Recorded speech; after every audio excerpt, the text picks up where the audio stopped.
Assalamualaikum warahmatullahi wabarakatuh. Perkenalkan, nama saya Khairul Anwar. Saya di sini akan mereview presentasi dari kelompok 2 yang mengenai As-Sunnah. Yang saya ketahui dari pertemuan dari presentasi kelompok 2 itu tentang As-Sunnah bahwa sebuah universal, sebuah yang memiliki cabang.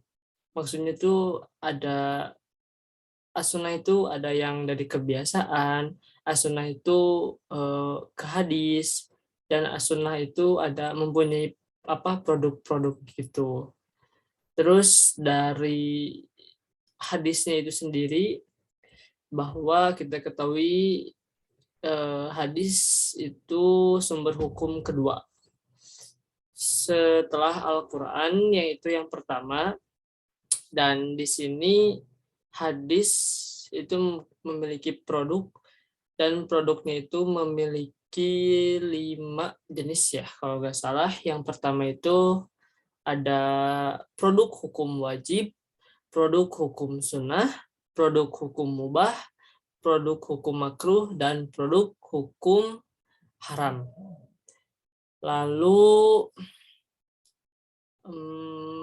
dari hadis itu sendiri ada hadis yang sahih, ada hadis yang doif, ada hadis yang maudhu.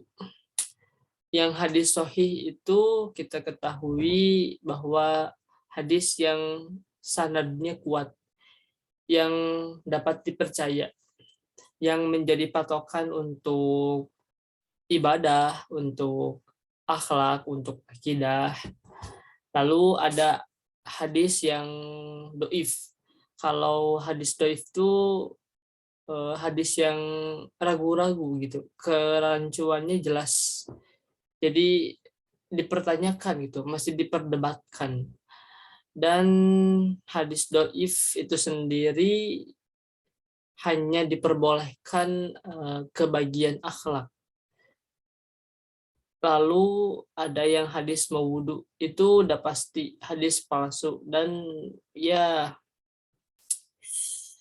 banyaklah motif-motifnya gitu kan, orang-orang yang ingin menghancurkan lah, tanda kutip, menghancurkan Islam gitu ya. Lalu apalagi yang mengenai as-sunnah, sebuah perilaku, sebuah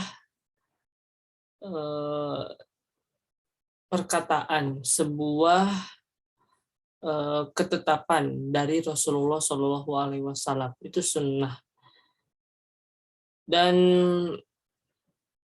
yang Bapak jelaskan itu yang mengenai yang kauli, yang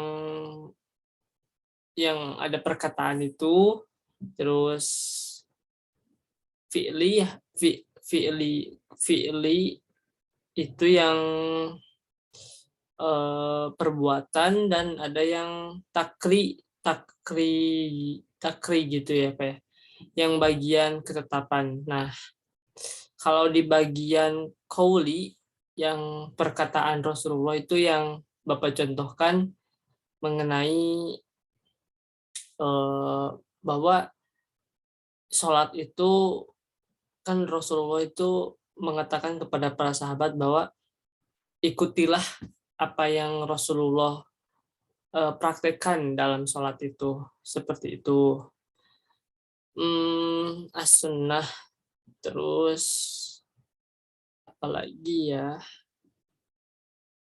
segitu paling untuk as-sunnah. Oh iya, yang bayan itu sendiri adalah penjelas. Jadi hadis itu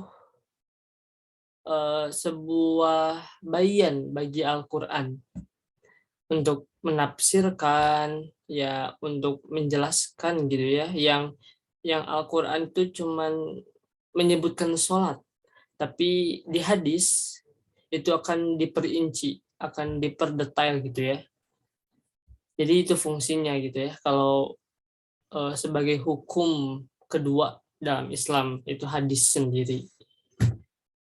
Selanjutnya apa ya?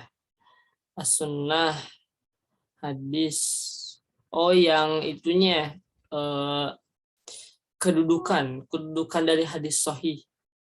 Yang syarat-syaratnya itu kalau hadis sahih semua dari tabiin, sahabat, dan sampai ke Rasulullah itu benar-benar oke lah, top gitu ya kalau kata Bapak mah. Dari segi perkataannya, dari segi kebiasaannya gitu kan. Terus kalau hadis yang doif itu kalau di pertengahannya udah rancu, udah kelihatan salah, udah kelihatan gak bener gitu ya. Ya berarti itu ditetapkannya sama perawi hadis doif. Kalau hadis palsu tuh ya itu yang membuat-buat dan nggak sesuai gitu ya. Amal sama pahala gitu kan yang kata Bapak. Jadi kita cuma menatap wajah seorang guru bisa dapat pahala ratusan ratusan ratusan kuda gitu kan. Gak logis gitu kan. Gitu. Apalagi ya. Paling cukup segitu ya kalau untuk review dari saya presentasi kelompok 2. Mohon maaf bila ada kata-kata yang kurang atau salah, mohon dimaafkan. Assalamualaikum warahmatullahi wabarakatuh.